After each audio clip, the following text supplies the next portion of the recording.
Hello students, आज की video में हम डिस्कस करने वाले हैं बीए थर्ड सेमेस्टर हिंदी का क्वेश्चन पेपर जो आपका दिसंबर 2022 में हुआ है उसको।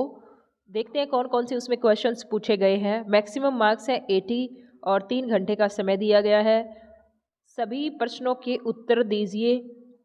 किन्हीं फर्स्ट जो क्वेश्चन आया हुआ है वो है किन्हीं दो काव्यांशों की सप्रसंग व्याख्या कीजिए। टोटल दिए गए हैं चार काव्यांश दिए गए हैं और उनमें से हमें किन्हीं दो की सप्रसंग व्याख्या करनी है।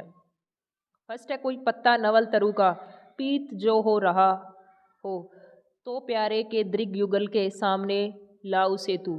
ये इस तरीके से ये आपने पोएम पढ़ी हुई होंगी, वहाँ से लिया गया है। दूसरा है रुक रुक कर कुछ इटलाता जैसे कुछ ही वह भूला। तीसरा जो है इसके नंबर देख लेते हैं। नंबर 6 नंबर का एक काव्यांश है आपका और टोटल 12 नंबर का हो गया। पथ को न मलिन करता आना। 4 का है भरी सभा के बीच उन्होंने। इस तरीके से 4 दिए गए हैं, कोई 2 आपको अटेम्प्ट करने थे। साहित्यिक परिचय दिया गया है मैथिली शरणगुप्त और महादेवी वर्मा का साहित्यिक परिचय आपको लिखना है। 8 नंबर का ये है कि इन्हीं 4 प्रश्नों के उत्तर लगभग 150 शब्दों में दीजिए। 4 क्वेश्चन का आंसर करना है हमें और एक क्वेश्चन 4 मार्क्स का है। पवनदूती नामक रचना के आधार पर राधा के चरित्र पर प्रकाश डालिए। सेकंड है भारत भारती की लोकप्रियता पर प्रकाश डालिए। तीसरा है आंसू नामक कविता का प्रतिपाद्य स्पष्ट कीजिए। विधवा कविता के आधार पर भारतीय विधवा की दुर्दशा का वर्णन कीजिए। और जो नेक्स्ट क्वेश्चन है कौन तुम मेरे हृदय में शीर्षक कविता का उद्देश्य स्पष्ट कीजिए। नेक्स्ट है फूल के बोल नामक कविता की मूल संवेदना पर प्रकाश डालिए।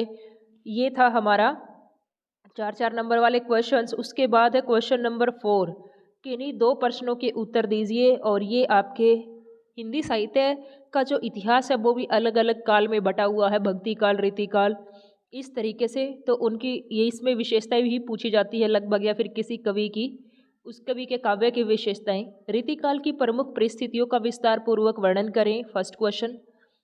2 क्वेश्चन का आंसर देना है और ये मैथ मुझे समझ में नहीं आया कि ये किस तरीके से, या तो ऊपर वाला ही इन्होंने गलती से लिख दिया होगा। आई थिंक 8 नंबर का एक क्वेश्चन होना चाहिए और 2 का आंसर देना, तब 16 बने। चलो जो भी है। नेक्स्ट है रीतिकाल की रीति मुक्त काव्य की विशेषताओं पर प्रकाश डालिए। रीति मुक्त काव्य की विशेषताओं पर प्रकाश डालिए। नेक्स्ट है रीतिकालीन काव्य की प्रमुख उपलब्धियों का वर्णन कीजिए। रीति मुक्त काव्य की विशेषताओं पर प्रकाश डालिए। 2 सेम। ये देखो रीति मुक्त। टाइम ही नहीं था जिसने पेपर बनाया उसके पास। किन्हीं 2 प्रश्नों के उत्तर 150 शब्दों में दीजिए।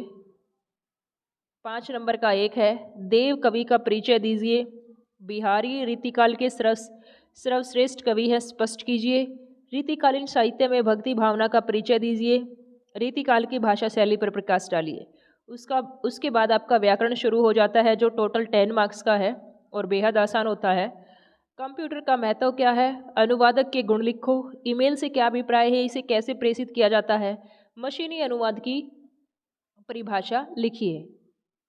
क्वेश्चन नंबर 7 है सभी प्रश्नों के उत्तर दीजिए। 8 नंबर का है ये और 8 ही 2 4 और 1 5 और 8 क्वेश्चंस ही पूछे गए हैं शायद इसमें। और 1 नंबर का एक क्वेश्चन है हरिओध का पूरा नाम क्या है। भारत भारती किस कवि की रचना है। आंसू कविता के रचयिता का नाम लिखिए।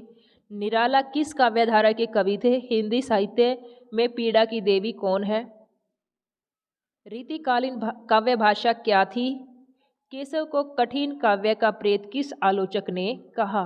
अनुवाद के 2 प्रकार लिखिए। तो ये था आपका क्वेश्चन पेपर हिंदी का बीए थर्ड सेमेस्टर। बाकी स्टूडेंट्स भी फटाफट अपने क्वेश्चन पेपर शेयर करें ताकि उन पे वीडियो बनाई जा सके और स्टूडेंट्स उनको देख के उनसे हेल्प ले सके।